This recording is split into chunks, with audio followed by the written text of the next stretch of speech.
ఒక్కసారి వాడి వేసే ప్లాస్టిక్ వాడొద్దు. చేతి సంచి చేత పట్టి పర్యావరణాన్ని కొట్టు.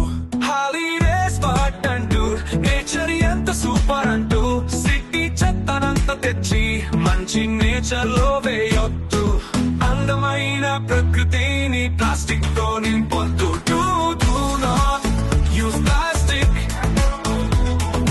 Do not make plastic.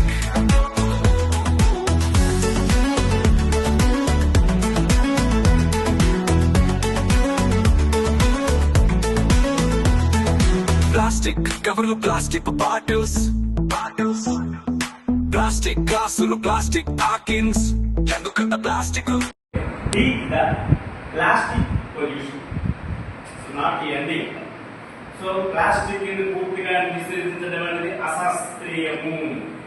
ఎందుకంటే ప్లాస్టిక్ లేకుండా 1907 లో Bakelite the first synthetic plastic material. అప్పటి నుంచి మన ప్లాస్టిక్ అన్పాదనస్కి ప్లాస్టిక్ డెఫినేషన్ ఏంటి? It is a chemical substance and created from polymerization and derived from petroleum. అందువల్ల ఆ పెట్రోలియం కెమికల్ నుంచి వచ్చింది.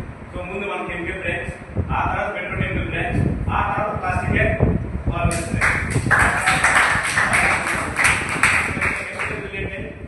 సో ఇటువంటి దాన్ని యాక్చువల్ గా మేడం ఫస్ట్ మనకు అందరికీ బాగా చేస్తుంది తిరుమల. ఆ తిరుమలలో మన కృష్ణారెడ్డి గారు ప్రాజెక్ట్ కూడా చేశారు. టెక్ ఫస్ట్ లో మంచి అప్రిషియేషన్ కూడా వచ్చింది. సో మనకి త్రిపుల రాజమౌళి అంటే ఆర్ఆర్ త్రిపుల గుర్తుంటుంది. రౌద్రం, రాజసం, రాఘవ అంటే మన రాముడు ఇంట్రెస్ట్ కాబట్టి నాకు చెప్పలేదు. సో ఇప్పుడు త్రిపుల అంటే ఏంటంటే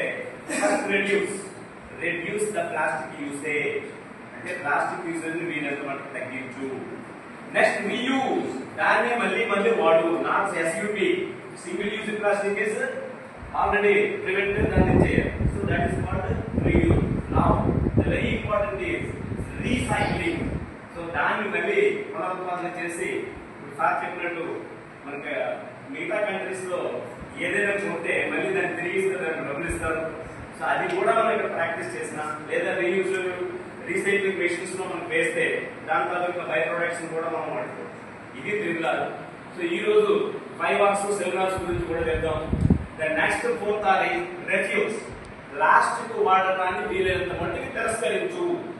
వీలైనంత మట్టుకి, ఎందుకంటే ఇప్పుడు అందరూ ఆర్గానిక్ కాంపౌండ్స్ తేమంటున్నారు, కానీ ఆర్గానిక్ చేస్తే అందరికీ సరిపోతుంది ఫుడ్. అందుకోసం ఈ ఫెర్టిలైజర్స్ కంట్రోల్ వచ్చింది. సో మొత్తం ప్రపంచం అంతా కెమికల్ మీద రన్ అవుతుంది. సో కాబట్టి దాన్ని వచ్చే సైడ్ ఎఫెక్ట్స్ మాత్రం తగ్గించాలి. So what is the fourth? Refuge.